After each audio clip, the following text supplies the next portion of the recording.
But yeah. Okay, so one of the things you talked about was how London as a city constitutes its identity performatively, and that's cool. And it's probably right. But also the same thing could possibly be said for Occupy. But what's interesting about Occupy is that it says it's the 99%. It says, it asserts that it's inessential. It's an inessential coalition of kind of like everyone is welcome. We're the 99%. You know, it's also exclusionary because there's still 1% obviously, but that's another point. But yet you still have people in it, and I'm thinking of Occupy will, even in Occupy Belfast, say would welcome people in. They would, I think I saw them giving yoga lessons and some things like that there in the bank that was occupied and stuff, and that was really cool.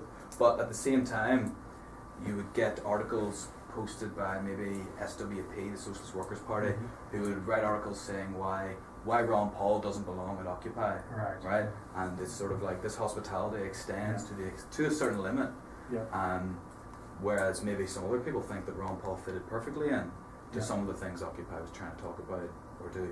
And that's not really a question, it's just kind of like some rambling thoughts. And I don't know if I'm involved about that.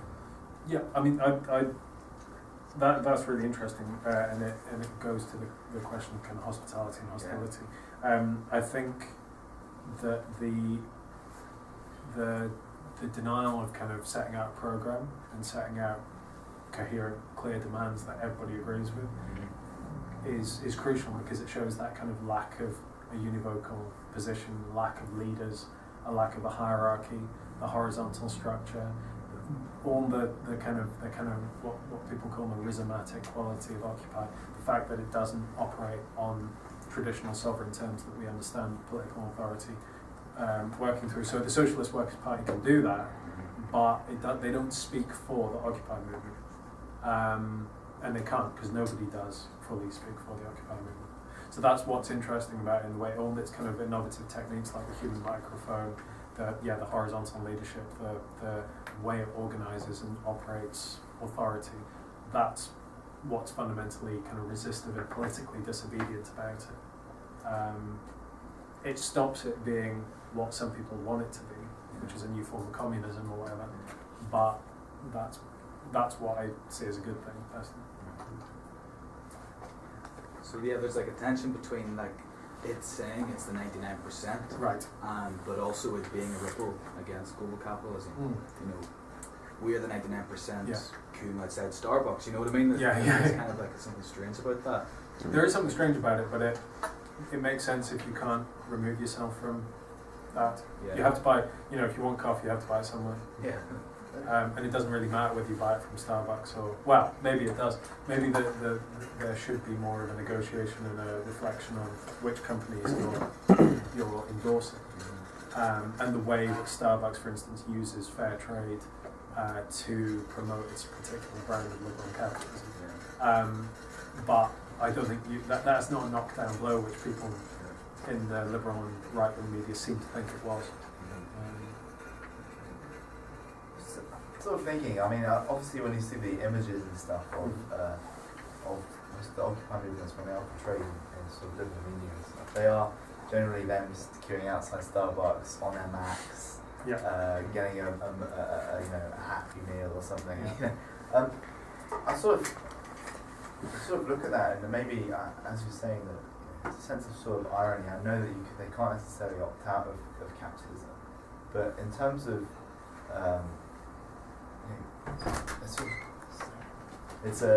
those are the two sort of extremes. Those companies, for instance, are exactly the sort of thing they're fighting against in terms of sort of Apple, but they're also the same sort of thing that exemplify a lot of the younger members, perhaps, of the Occupy movement, who sort of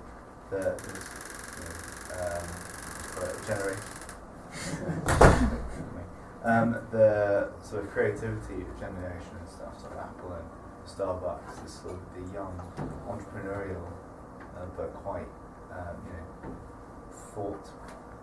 I'm not speaking very well, as per usual. But yeah, right. You get from that. I've got my lunch here. One good thing. Yeah, so the question I was sort of trying to ask is, it's more that, do you think that that sort of irony there, does it sort of demonstrate the sort of people who take part in the Occupy movement as such? I think, there's definitely a tension there, and there's definitely, you could call it an irony, you could call it a contradiction or a paradox or whatever, but I think because it's the 99% movement, it can't exclude people from doing all these things, and that's what's kind of open and welcoming about the movement. There's definitely an irony and tension, but the great thing about these guys is their movement is it's totally comfortable with that, a lot of it. Not all of it. I mean, the Socialist Workers' Party is clearly very uncomfortable with it, but it keeps those tensions alive, and rather than just kind of effacing them or covering them over, it kind of plays with them. It's a playful movement, which doesn't just ignore them, the tension. So yeah, I see it as a good thing, but something that should be kept in view and negotiated rather than just accepted. I've got a couple of quite general questions. I'm sure you can put your own slant on them, but in terms of this tag it's associated with itself, in terms of the 99% movement, do you find that a wee bit, do you think there's a danger of that being a little bit presumptive? And also in terms of just, it seems to be very reactionary obviously to the global crisis. Do you think that it is just a reactionary movement and something that as the global, as we're inevitably going to see a global upturn at some stage, a movement that will fade in its prominence? Right. Good question. Someone like William Connolly talks about how he thinks it should be called the 99% movement rather than Occupy. I disagree, because I think there's something much more interesting about the notion of occupation than the 99% movement, because it is presumptive. It's problematic in a lot of respects, in the kind of playing the game of kind of calculation and majorities and the like. So yeah, I would agree with you. I think it is presumptive. I don't like it particularly, but I think it gets to something. But I prefer Occupy because I think it gets to what's significant about the movement. Okay, a lot of movements have claimed to work for the majority. The vast array of kind of leftist movements. But what's interesting about this is the way they occupy, the way they deal with public space. So I prefer the term, and I don't necessarily like that. The reactionary thing, yeah, I think it is reactionary, absolutely. But I don't know, that's always been seen as a bad thing, that it's reactionary as opposed to revolutionary, and generating its own kind of logic. That this is, again, it's a form of political disobedience. It's revolutionary in being purely reactionary, because it's reacting to the kind of crimes and misdemeanors of capitalism as they've become apparent. So yeah, I agree, but I would wonder, are you using the term reactionary as a kind of pejorative, or are you just, is it just a neutral question? It kind of slight doubts over the fact that when global capitalism, I don't know if this is the right terminology, but begins to deliver again, will a lot of these voices fade slightly?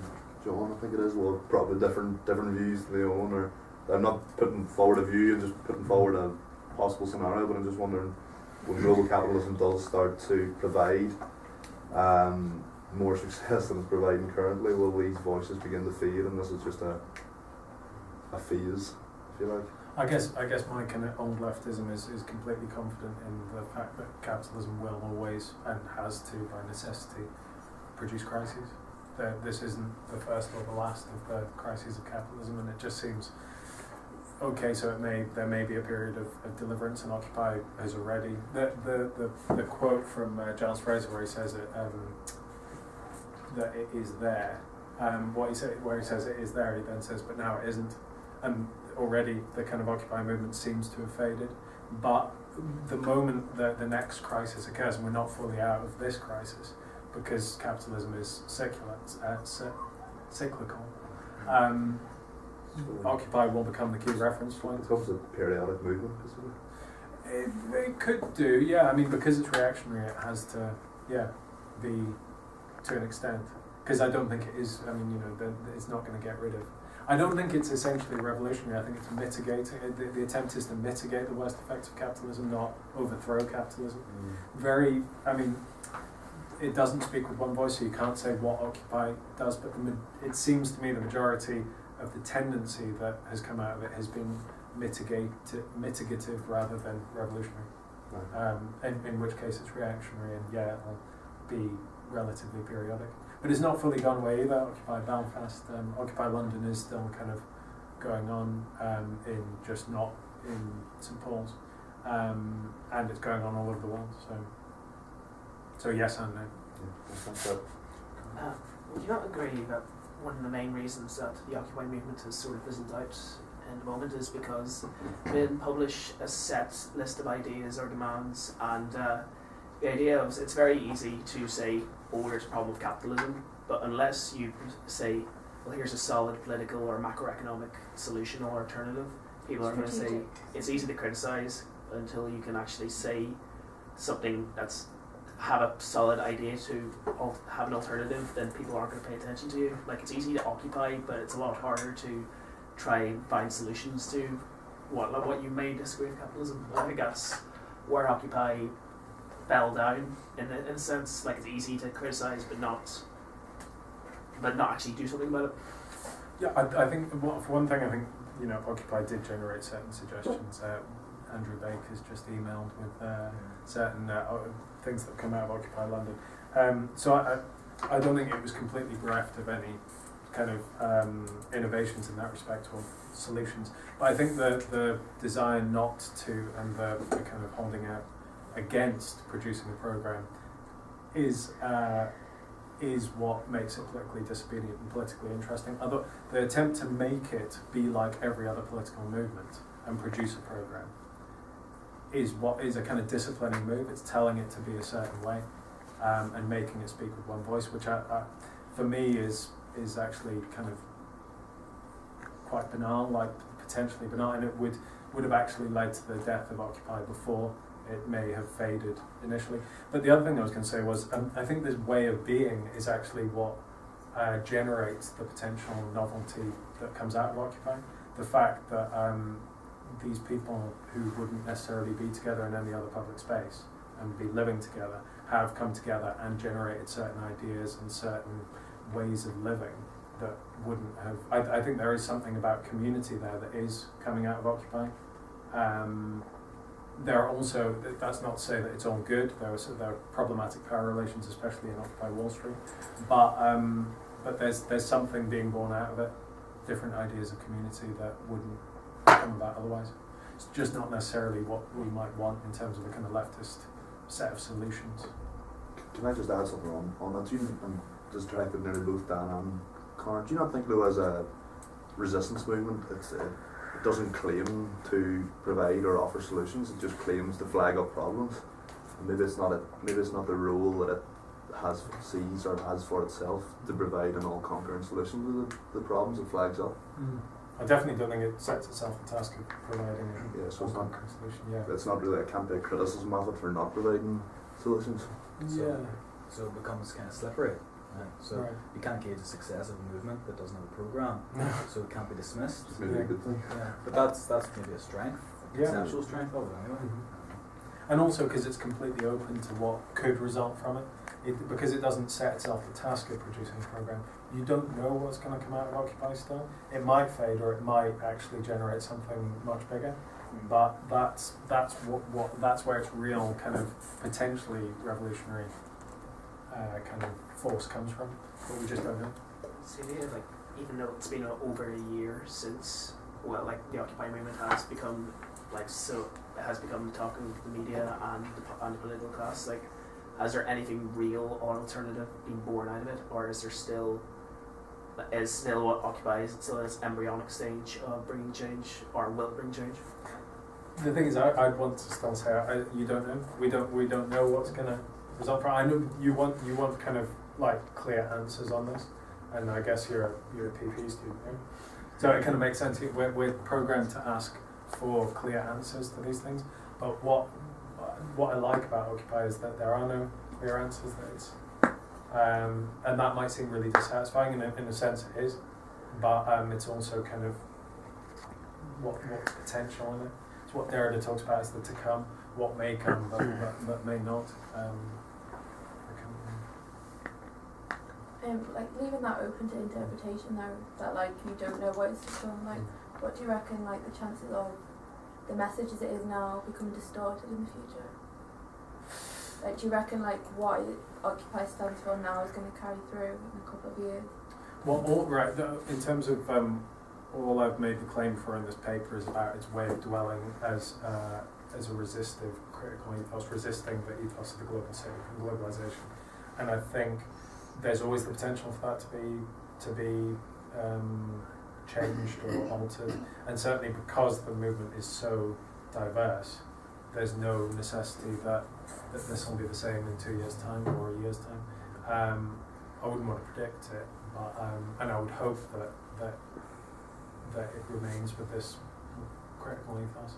But yeah, I'm not enough of a political scientist to be able to kind of predict. Yeah. Sorry, Ed then. Right. What sort of proportion of the Occupy movements in the West do you think have mostly their objection to the sort of aesthetics, the cosmetic features of global capitalism? I mean, it sounds to me like they've got a sort of 1980s thought in their mind about the financial sector and bankers and excess and so on, and their objection to sort of global capitalism is almost like a sort of not fashion statement, but something to do with the aesthetics of the whole thing. And then, in that regard, is it not more of a sort of the practice of their protesting? Is it not more of a sort of a luxury, almost like some sort of fashion statement, as opposed to like North Africa, the Arab Spring, where it's out of necessity rather than luxury, perhaps? I mean, I'm sure it's not everyone. I'm sure it's just some proportion of them. But I do think it goes back to what James was saying about Apple Macs and so on, certain sort of cosmetic features rather than political principles. Yeah, I think so. The link between the Arab Spring and Occupy only goes so far, right? Because they've got Bernard Harcourt talks about it like the Arab Spring, in a sense, had it easier, right? Because they had an enemy that they could overthrow. They had the sovereign power of the state that was impinging on them that they could fight and try and overthrow. Occupy doesn't have that. So whatever it does, because it's not trying to overthrow anything, it's got no strict enemy that everybody sees as the enemy that must be deposed. It can't operate by those principles. So it's open to those who see it as a fashion statement and as a luxury. I think there's elements of that within the movement, for sure. I don't know whether that's a problem or not. It certainly makes it an easier target for criticism, but it's such an easy target for criticism anyway.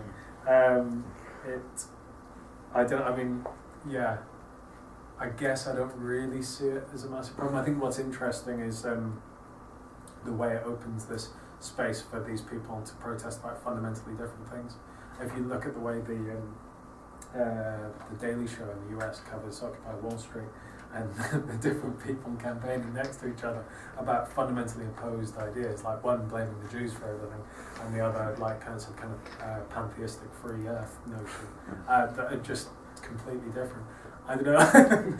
Most people see it as a weakness in a criticism. I don't know. I don't necessarily see it as that.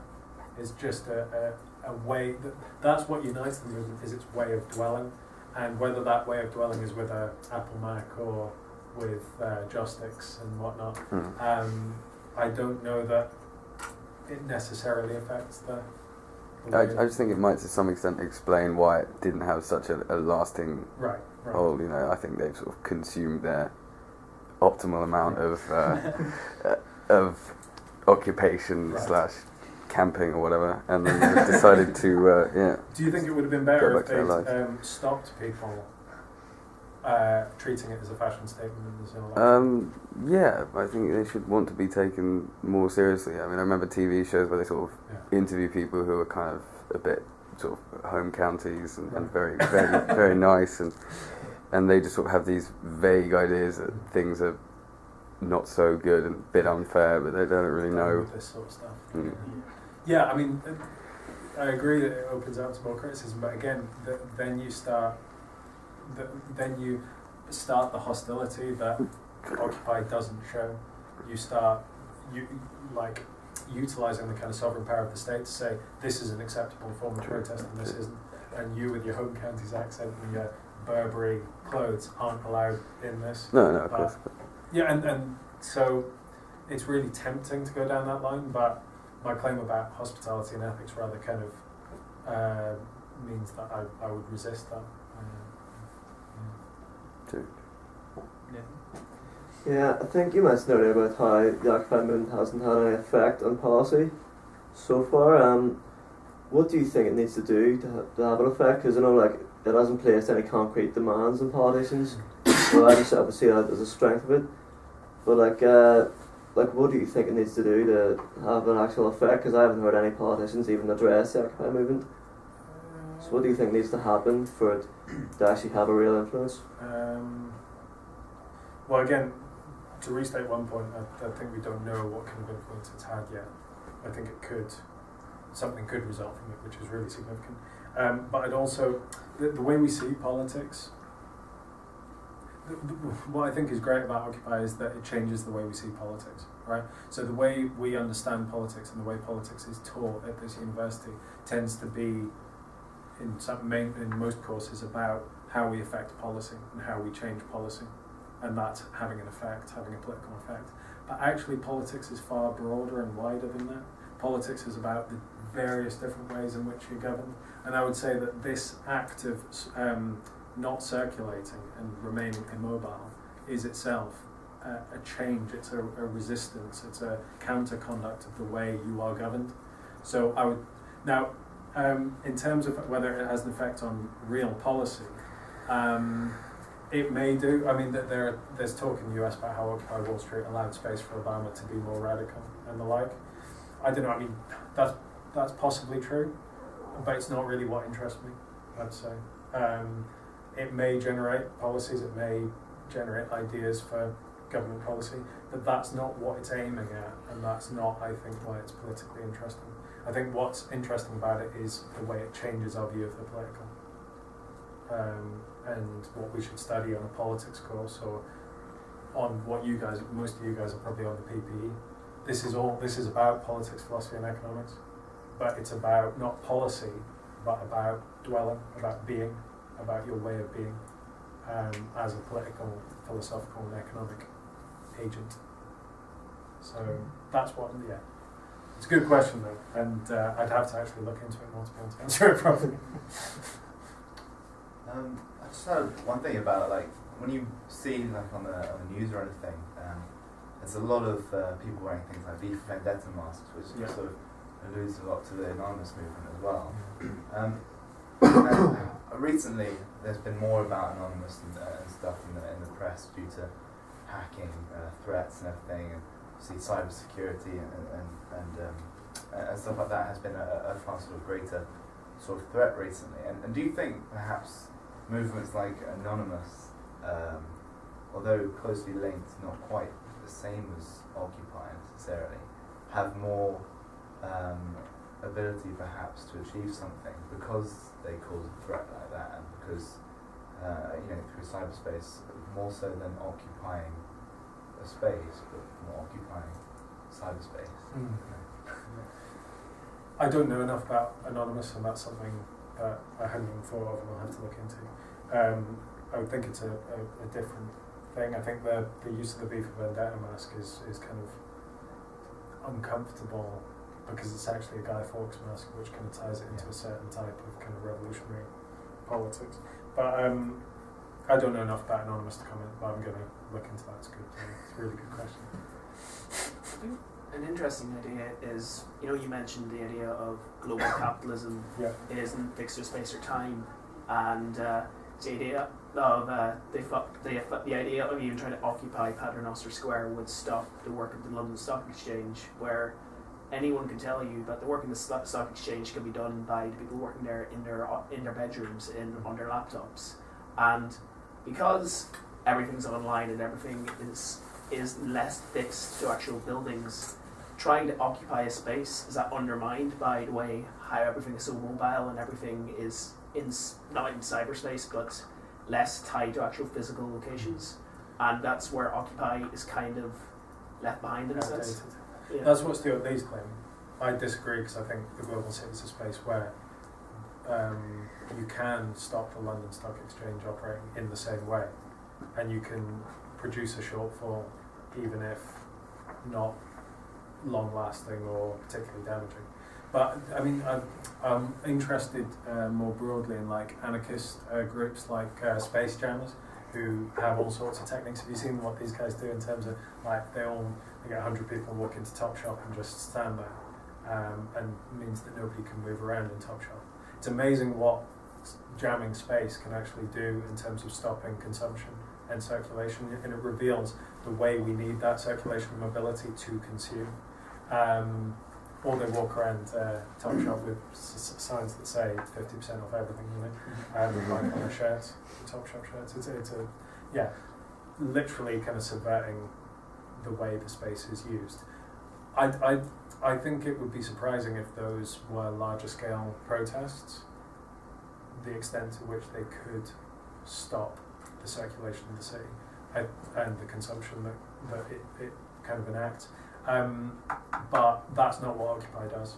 So I think it was kind of good that they didn't get into Paternoster Square in a way, because I don't think they could have done anything to, in their kind of Pacific way, they couldn't have stopped the London Stock Exchange. And I don't think that was really their aim. They wanted to just occupy it and be there to kind of enact their protest. Just one last question. On that very tactical aspect, the particular one tactic we deployed in Belfast a number of occasions and was a mic check.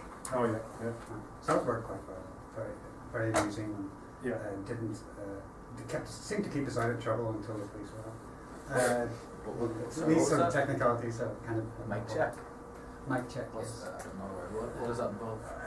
It's one person speaks into a little microphone, and then everybody says yes, replies, and exactly what was replied. So It's like a human microphone. everybody's Right, there right, just right. as a member of the public. But could I query the London-centric view that you presented? Because if only because New York has the mighty dollar, I would just wonder about London, which was after the Occupy. St Paul's did come after Occupy Wall Street, so why did you focus on that? Well, for one, right, there are a few reasons. One is because I've done research on London before, so I've got an existing interest in London. The second is because the story of Giles Fraser actually made it relevant to me. I wasn't interested in Occupy before that whole thing happened, and it kind of. So the reason I use the story is to show my way into it and the way I got to this issue of dwelling that other people maybe don't find as interesting. So that's why I use Wall Street as a constant kind of reference point, but I don't know enough about the Occupy Wall Street, even though there's a lot more written on that. And in that way, there's also, us academics are always trying to do something slightly. There's an attempt to do something original, and there's less research on Occupy London than there is on Occupy Wall Street. But the main reason is because that's how I got into it. There was a clear moment of hospitality, a clear moment of ethical resistance, and that gave me an opening that I found interesting. You didn't mention at any point the sort of physical and mental rigors of the occupiers. Yeah. Did you get a gist of it yourself? I mean, yeah. No. I mentioned the bodies thing. The bodies thing. If go into it in more detail, the fact of requiring material sustenance would maybe go into that. it wasn't an easy thing to do. I think that the treating it as a fashion statement like actually kind of downplays actually how difficult occupying is. It looks easy in the media, but it's a pretty grim way to live. And that's why the right-wing media did this whole thing about part-time occupiers and the thermal imaging cameras and whatnot, to try and show that they weren't doing any of this occupation. But yeah, no, it's not something I go into. And maybe actually, in terms of the dwelling, it's actually quite an important point. Maybe something they should play. But I don't know what. Yeah, I don't know whether it would be more than just an aside. Yeah. Okay. Well, I think that's us. I'd just like to give a round of applause to Dr.